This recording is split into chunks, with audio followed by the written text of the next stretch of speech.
ಚಿತ್ರದುರ್ಗದ ರೇಣುಕಾಸ್ವಾಮಿ ಕೊಲೆ ಪ್ರಕರಣ ಸಂಬಂಧ ಇವತ್ತು ಕೋರ್ಟ್ಗೆ ಎಲ್ಲ ಆರೋಪಿಗಳು ಹಾಜರಾಗಿದ್ರು. ಪ್ರಮುಖವಾಗಿ A1 ಪವಿತ್ರ, A2 ದರ್ಶನ್. ಏಪ್ರಿಲ್ 8ಕ್ಕೆ ವಿಚಾರಣೆಯನ್ನ ಮುಂದೂಡಿದೆ ಕೋರ್ಟ್. 57ನೇ CCH ಕೋರ್ಟ್ಗೆ ರೇಣುಕಾಸ್ವಾಮಿ ಕೊಲೆ ಪ್ರಕರಣದ ಆರೋಪಿಗಳು ಇವತ್ತು ಖುದ್ದಾಗಿ ಹಾಜರಾಗಬೇಕು ಅಂತ ಈ ಹಿಂದಿನ ವಿಚಾರಣೆ ಸಂದರ್ಭದಲ್ಲಿ ಕೋರ್ಟ್ ಹೇಳಿತ್ತು.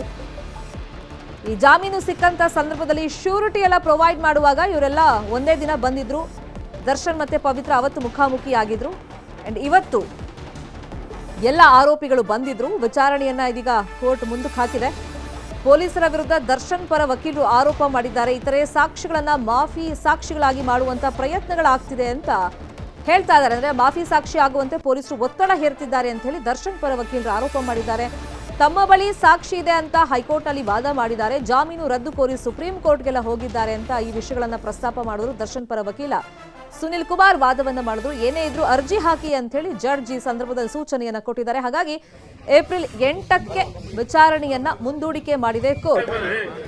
ಇನ್ನು ಇವತ್ತು ದರ್ಶನ್ ಮತ್ತೆ ಪವಿತ್ರ ಸೇರಿದಂತೆ ಈ ಪ್ರಕರಣದ ಎಲ್ಲ ಆರೋಪಿಗಳು ಕೋರ್ಟಿಗೆ ಹಾಜರಾಗಿದ್ರು ಜಡ್ಜ್ ಸೂಚನೆ ಮೇರೆಗೆ.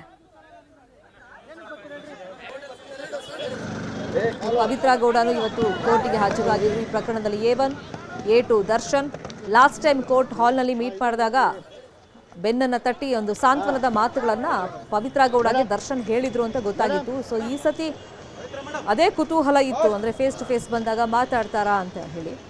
ಈಗ ವಿಚಾರಣೆಯನ್ನ ಕೋರ್ಟ್ ಮುಂದಕ್ಕೆ ಹಾಕಿದೆ. ದರ್ಶನ್ ಪವಿತ್ರ ಸೇರಿದಂತೆ 15 ಮಂದಿ ಇವತ್ತು ಹಾಜರಾಗಿದ್ರು ಅಂತ ಮಾಹಿತಿ ಇದೆ. 57ನೇ CCH ಕೋರ್ಟ್ ಮುಂದೆ ಜಡ್ಜ್ ಮುಂದೆ ಇವರೆಲ್ಲ ಹಾಜರಾತಿ ಹಾಕಿದ್ದಾರೆ ಅಂದ್ರೆ ನಾವೆಲ್ಲ ಬಂದಿದ್ದೀವಿ ಅಂತ ಹೇಳಿದ್ದಾರೆ. ಕೋರ್ಟ್ ಸೂಚನೆಯಂತೆ ಇವತ್ತು ಮತ್ತೆ ಹಾಜರಾಗಿದ್ರು. ಈ ಸಂದರ್ಭದಲ್ಲಿ ದರ್ಶನ್ ಪರ ವಕೀಲರು ಪೊಲೀಸರ ಮೇಲೆ ಒಂದಿಷ್ಟು ಆರೋಪಗಳನ್ನ ಮಾಡಿದ್ದಾರೆ. ಮಾಫಿ ಸಾಕ್ಷಿ ಆಗುವಂತೆ ಪೊಲೀಸರು ಈ ಪ್ರಕರಣದಲ್ಲಿ ಕೆಲವರಿಗೆ ಒತ್ತಡವನ್ನ ಹೇರ್ತಾ ಇದ್ದಾರೆ.